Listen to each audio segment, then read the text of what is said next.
মেথিয়াস Leila এবং কাইলকে দেখতে থাকে এবং সে মনে মনে ভাবতে থাকে, আজকে লেইলাকে দেখেই বোঝা যাচ্ছে হেইসেন একজন যোগ্য বাটলার। কোনো ধরনের এক্সট্রা মেকআপ ছাড়াও লেইলাকে আজ অনেক বেশি সুন্দর লাগছে, বিশেষ করে ওই নেকলেস।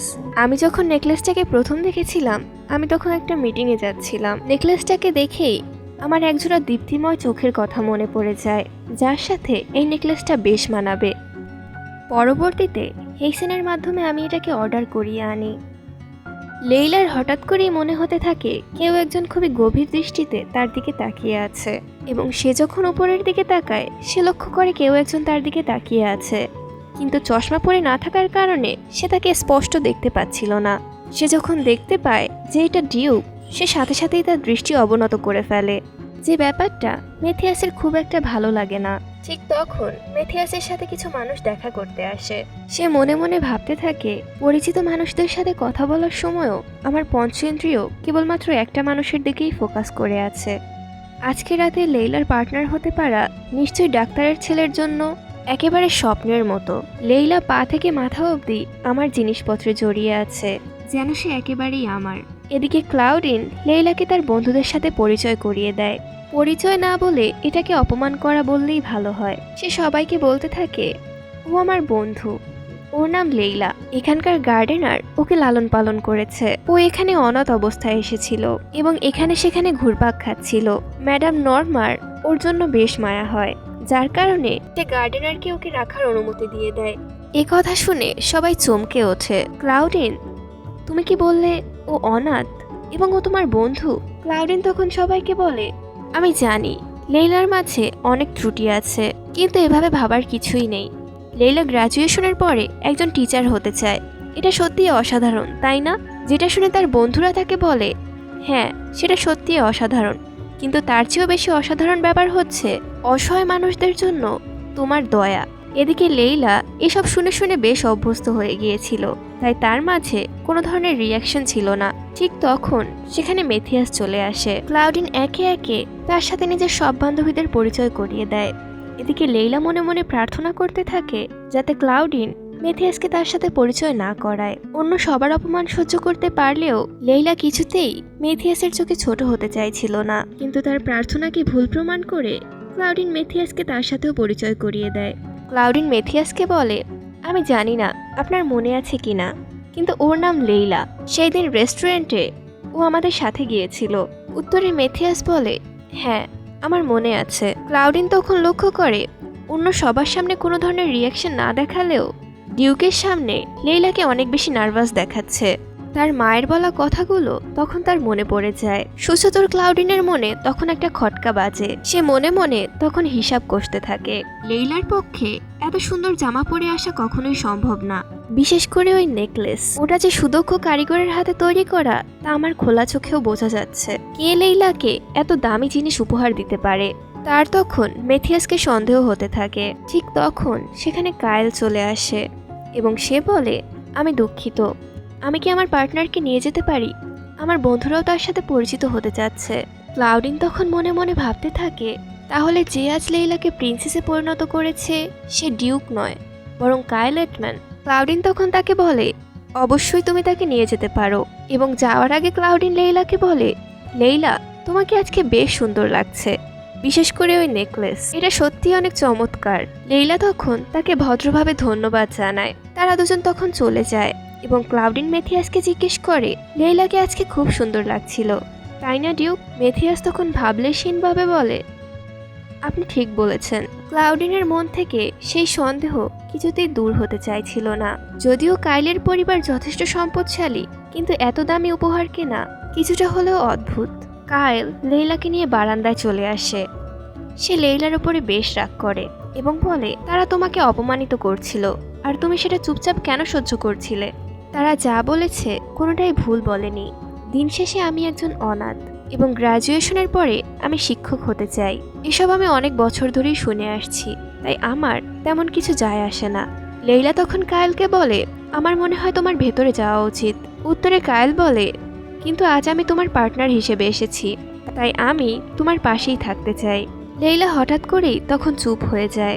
কায়েল তখন তাকে জিজ্ঞেস করে, তুমি কোনো কিছু কেন বলছো না? উত্তরে লেইলা বলে, আমি জানি না আমার কি বলা উচিত। কায়েল তখন তাকে নিয়ে মজা করতে থাকে এবং বলে, তোমার চেহারা একেবারে টমেটোর মতো লাল হয়ে যাচ্ছে।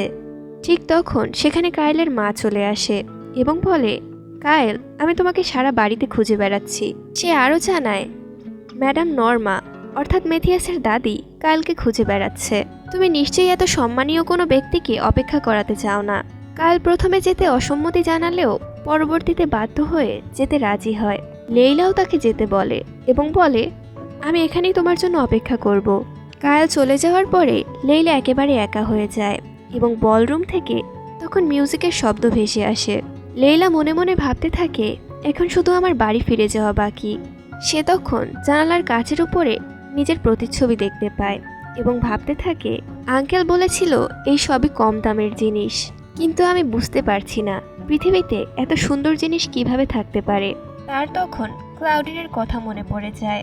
ক্লাউডিন তাকে বলেছিল তাকে আজ অনেক বেশি সুন্দর লাগছে। লেইলা মনে মনে ভাবতে থাকে, হয়তো সে আমাকে তাচ্ছিল্যের স্বরে কথাটা বলেছিল, কিন্তু আমার কাছে এটা পৃথিবীর সবচাইতে দামি উপহার, কারণ এটা আমার আঙ্কেলের দেয়া গিফট।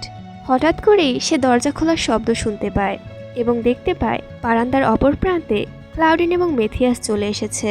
লেইলা বুঝতে পারছিল না তার এখন কি করা উচিত। এখন কি এখান থেকে চলে যাওয়াটা ঠিক হবে, নাকি সেটা একটা বেয়াদবি হবে? সে তখন চুপচাপ একটা কোনায় দাঁড়িয়ে থাকার সিদ্ধান্ত নেয়। ক্লাউডিন তখন বলে ওঠে, গ্রীষ্মকালের বাতাসটা আমার বেশ ভালো লাগে। আপনার গ্রীষ্মকাল কেমন লাগে ডিউক? উত্তরে মেথিয়াস জানায়, আমার গ্রীষ্মকাল তেমন একটা পছন্দ না। এটা শুনে ক্লাউডিন বেশ অবাক হয়ে যায় এবং বলে, আমি ভেবেছিলাম আপনার হয়তোবা গ্রীষ্মকাল অনেক পছন্দ।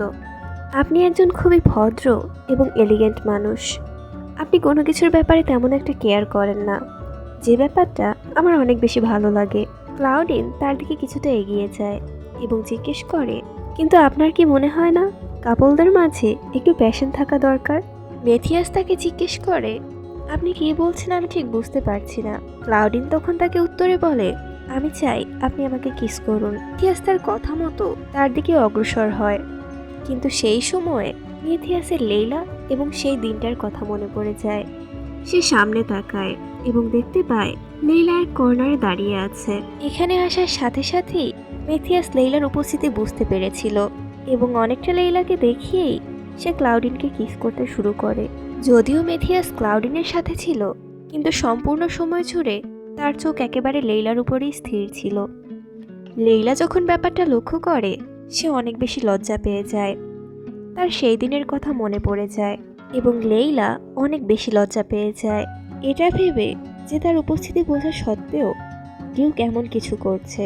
লেইলা দৌড়ে সেখান থেকে বের হয়ে যায়। মেথিয়াস তখন তার চলে যাওয়া দেখতে থাকে এবং কিছুক্ষণ পরে ক্লাউডিনও আর চোখে লেইলার চলে যাওয়া দেখতে থাকে। আসলে ক্লাউডিন এই ব্যাপারটা ইচ্ছে করেই করেছিল, যাতে সে লেইলাকে দেখাতে পারে যে মেথিয়াস আসলে ক্লাউডিনের। মেথিয়াস তখন ক্লাউডিনের দিকে হাত বাড়িয়ে দেয় এবং বলে, আমার মনে হয় আমাদের যাওয়া উচিত। উত্তরে ক্লাউডিন বলে, আপনি ঠিক বলেছেন। সে আরও বলে, আমি নিশ্চিত আমরা দুজন একেবারে পারফেক্ট একটা কাপল তৈরি করব। এদিকে লেইলা, সে বাগানের মধ্যে দৌড়তে থাকে। নতুন জুতোতে দৌড়তে গিয়ে লেইলার পায়ে ফোসকা পড়ে যায়। লেইলা বারবার ওই মুহূর্তটার কথা ভাবতে থাকে। তার ইচ্ছে করছিল সে যেন দৌড়ে এখনই বাসায় চলে যায়, কিন্তু তখন তার কাইলের কথা মনে পড়ে যায়। কাইল তাকে কথা দিয়েছিল কাইল অতি দ্রুত ফিরে আসবে এবং লেইলা যেন তার জন্য অপেক্ষা করে। লেইলা তখন বাগানের একটা বেঞ্চে বসার সিদ্ধান্ত নেয়। লেইলা যতই ভোলার চেষ্টা করছিল, ডিউকের সেই চোখের কথা তার বারবার মনে পড়ছিল। সে সেই বেঞ্চে বসে কাইলের জন্য অপেক্ষা করার সিদ্ধান্ত নেয়। এদিকে কাইল তার বাবা এবং তার মায়ের সাথে ম্যাডাম নর্মার সাথে দেখা করতে আসে। ম্যাডাম নর্মা তখন তার মাকে বলে, আমাদের মাঝে অনেক ভালো সম্পর্ক আছে। আমি অনেক খুশি হব যদি ভবিষ্যতে এই সম্পর্ক আমরা আরও গাঢ় করতে পারি। সে তখন তাদের এক আত্মীয়ের নাম বলে এবং জানায় তারাও আজকের পার্টিতে এসেছে। কাইলের মায়ের বুঝতে বাকি রইল না যে ম্যাডাম নর্মা কি বোঝাতে চাইছে। আসলে সেই পরিবারের কাইলের সমবয়সী একটা মেয়ে আছে যে বিবাহ উপযুক্ত। কাইলের মা তখন ম্যাডাম নর্মাকে বলে, তাদের সাথে দেখা করতে পারলে আমি অনেক খুশি হতাম।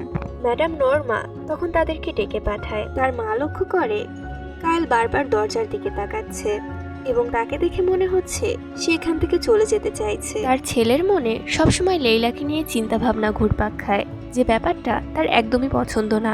কায়েল চলে যেতে চাইলে তার মা তাকে বাধা দেয় এবং বলে, আমাদের ছেলে হিসেবে তোমারও কিছু দায়িত্ব আছে।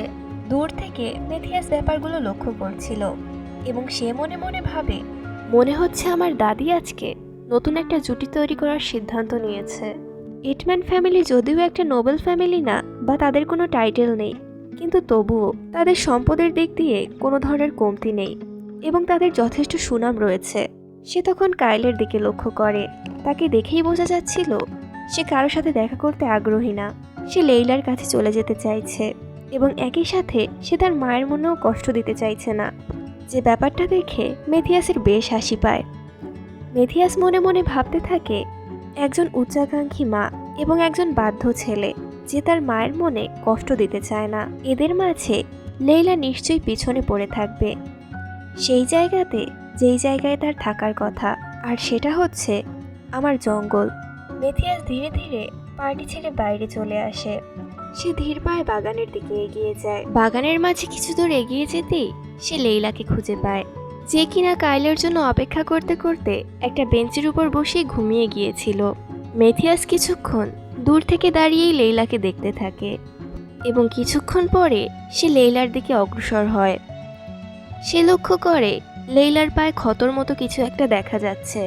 সে তখন লেইলার পায়ের কাছে বসে পড়ে এবং দেখতে পায় লেইলার জুতোয় কিছুটা রক্ত লেগে আছে, যে ব্যাপারটা দেখে মেথিয়াসের অনেক বেশি খারাপ লাগে। সে লেইলার জুতোটা হাত দিয়ে ধরে দেখছিল। ঠিক সেই সময়ে লেইলা তার চোখ খোলে এবং দেখতে পায় মেথিয়াস তার পায়ের কাছে বসে আছে।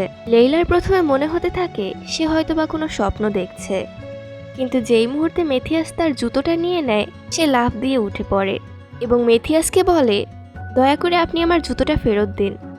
উত্তরে মেথিয়াস তাকে বলে, তুমি কি তোমার জুতোটা ফেরত চাও? তাহলে কান্না করো লেইলা, আর তার থেকেও ভালো হয় যদি তুমি আমার কাছে ভিক্ষা চাও। মেথিয়াসের কথা শুনে লেইলা প্রচণ্ড মেজাজ খারাপ হতে থাকে। সে অন্য কারো দামি জিনিস নিয়ে নিয়েছে, এখন চায় আমি তার কাছে ভিক্ষে চাই। লেইলা তখন ম্যানশনের দিকে তাকায় এবং মনে মনে ভাবতে থাকে, যদি এখন কায়েল চলে আসতো তাহলে সে অবশ্যই তাকে এই অস্বস্তিকর মুহূর্ত থেকে বাঁচিয়ে নিত। তাকে ম্যানশনের দিকে তাকিয়ে থাকতে দেখে মেথিয়াস তাকে বলে, তুমি যার জন্য অপেক্ষা করছো সে আসবে না, তুমি কায়েলের জন্য অপেক্ষা করছো তাই না? যার উত্তরে লেইলা তাকে বলে, আমি কায়েলকে অনেক ভালোভাবে চিনি, সে নিজের দেয়া কথা সবসময় রাখে। যেটা শুনে মেথিয়াস বলে, তুমি তো দেখছি অনেক বেশি কনফিডেন্ট। কিন্তু লেইলা, কারো ব্যাপারে না জেনে ধারণা করতে হয় না। লেইলা অবশেষে তাকে জিজ্ঞেস করে, আমি বুঝতে পারছি না আপনি আমাকে এত ঘৃণা কেন করেন? যার উত্তরে মেথিয়াস বলে, আমি তোমাকে ঘৃণা কেন করি, কারণ তোমাকে ঘৃণা করতে আমার ভালো লাগে। তোমাকে কান্না করতে দেখা আমার জন্য অনেক বেশি ইন্টারেস্টিং, আর তুমি যখন অনুনয় করো সেটা থেকেও আমি অনেক বিনোদন পাই। মেথিয়াসের কথা শুনে লেইলা চমকে যায় এবং বলে, আপনি এমন কথা কিভাবে বলতে পারেন? যার উত্তরে মেথিয়াস বলে, আমি কেবল সত্যি কথাই বলছি লেইলা। লেইলা তখন তাকে আরও জিজ্ঞেস করে, কিন্তু আপনি অন্য কারোর সাথে এমনটা আচরণ করেন না, আপনি অন্য সবার সাথেই ভালো আচরণ করেন, তাহলে আমার সাথে কেন এমন আচরণ করেন? যার উত্তরে মেথিয়াস বলে, কারণ এটা তুমি, যার কোনো অস্তিত্ব নেই, যে কিছুই না। এই কথাটা শুনে লেইলার অনেক বেশি খারাপ লাগে। সে মনে মনে ভাবতে থাকে, ছোটবেলায় আমি যে আত্মীয়দের বাসায় ছিলাম এবং যারা আমার সাথে অনেক নিষ্ঠুর আচরণ করেছে, তারাও আমাকে কখনো এত পরিমাণ কষ্ট দিতে পারেনি যতটা রিউকের এই কথাগুলো আমাকে দিচ্ছে। লেইলার তখন প্রচণ্ড পরিমাণে কান্না পাচ্ছিল এবং সে তখন মেথিয়াসকে বলে, আমি দুঃখিত এত তুচ্ছ কেউ একজন হয়ে আপনার এখানে থাকার জন্য। এর থেকে ভালো হতো যদি আপনি কখনো আমাকে এখানে থাকার অনুমতিই না দিতেন। উত্তরে মেথিয়াস বলে, কিন্তু লেইলা, সেটা তো অনেক বেশি নির্দয় হতো। লেইলা বলে, আপনার কি মনে হয় না এখন যা হচ্ছে তাও যথেষ্ট নির্দয়? মেথিয়াস তখন তাকে বলে, চিন্তা কর না লেইলা, ইউজলেস জিনিসও মাঝে মাঝে ইউজফুল হয়, আর তুমি যেমন আছো তেমনই আমার কাছে যথেষ্ট হেল্পফুল। লেইলা তখন অনেক বেশি রেগে যায় এবং বলে, কিন্তু আপনি বলেছেন আমি কিছুই না। তাহলে আজ এই পর্যন্তই, কথা হবে এর পরের এপিসোডে। ততদিন পর্যন্ত সবাই ভালো থাকুন, সুস্থ থাকুন এবং গল্পের সাথে থাকুন।